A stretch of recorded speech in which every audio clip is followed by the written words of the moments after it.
Happy Sunday, Victory Force Options Training friends and followers. Today is Sunday, July 21st, 2019, and this is installment 12 of New Adventure, New Opportunity, my personal and professional development blog. We're in the middle of a heat wave here in New England, and it is hot. We're not used to this, so lots of indoor activities in AC this weekend. Earlier in this reporting period, I was actually on an impromptu staycation, so this post is going to be a little disjointed. No regular schedule when I don't go into work means a little bit of different changes in the schedule for the day. I actually decided to take that first week off because my jiu-jitsu instructors were traveling to Miami for annual affiliate training with Professor Damian Maya, and I wanted to be available to cover some classes in the dojo. That decision paid off in lots of unintended benefits. Because I was on time off, I didn't adhere to my regular pro reading schedule during that first week. As a result, I didn't quite finish Quiet Leadership by David Rock until the middle of last week. Having completed it, I am feeling better about it. As I stated in an earlier post, Rock's premise is that a leader's job is to teach their followers to think differently. This seems a little overbearing, but upon reflection, it makes a lot of sense. More on that in a moment. Ironically, while I was wrapping up Quiet Leadership, one of the books that I had in the rotation in my secondary reading was Leaders Eat Last by Simon Sinek.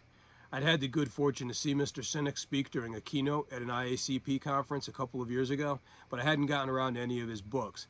His premise is significantly different than Rock's, but it aligns. For the details of my comparison between these two books, as well as a couple of earlier texts, see the pro reading section in the written blog. During my secondary reading, I did finish Thunder at the Gates, and I picked up a new book that I'm just getting started on. This book, Lethal Force and the Objectively Reasonable Officer, Law, Liability, Politics, Tactics, and Survival, was written by my instructor for a recent Lethal Force training, John Michael Callahan. Mr. Callahan is a retired supervisory special agent with the FBI. He's a recognized use of force expert, and although I'm just getting started with this book, I've been teaching use of force for over 20 years, and I'm already getting a lot out of it. As far as other learning opportunities, despite the fact that I was on time off last week, I did have the opportunity to attend a professional class that doesn't come around all that often. So last Wednesday, my training officer and I traveled down to New Haven, Connecticut to attend the Police Executive Research Forum's Integrating Communications Assessment and Tactics Train the Trainer class. I had already done the Commonwealth's instructor trainer for ICAT, but I really wanted to make sure that I had all the source material, so we decided to make the trip, and I'm glad that we did it. We got a couple other development projects going on, but in the interest of keeping these brief, I'm gonna hold off on those for now. Or you can check out the written section of the blog.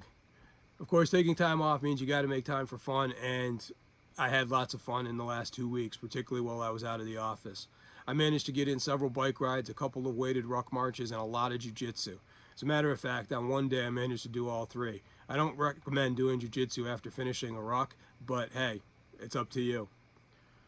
The bride and I started the week with a beautiful dinner at an outdoor trattoria right here in our hometown with some good friends. We've had a couple of great date nights out. We had a fun Saturday out with a visit to our local running center to go get her some new Go Fasts, followed by visits to a couple of our local wineries. Earlier in the week, I experimented with intermittent fasting for the first time and actually had some pretty good success. Last night, we traveled down to the Big E, or the Eastern States Exposition in West Springfield. One of my teammates from the dojo had a title challenge fight lined up, and we went down to watch a fairly stacked jiu-jitsu and MMA card. The outcome wasn't what we wanted, but the turnout and support from the team was amazing. Well, that's quite a bit, and it's more than enough for now. I've been advised that I need to keep these videos shorter, so I'm going to try to work on that. So until next time, be safe, keep the faith, do good work, 1 asterisk.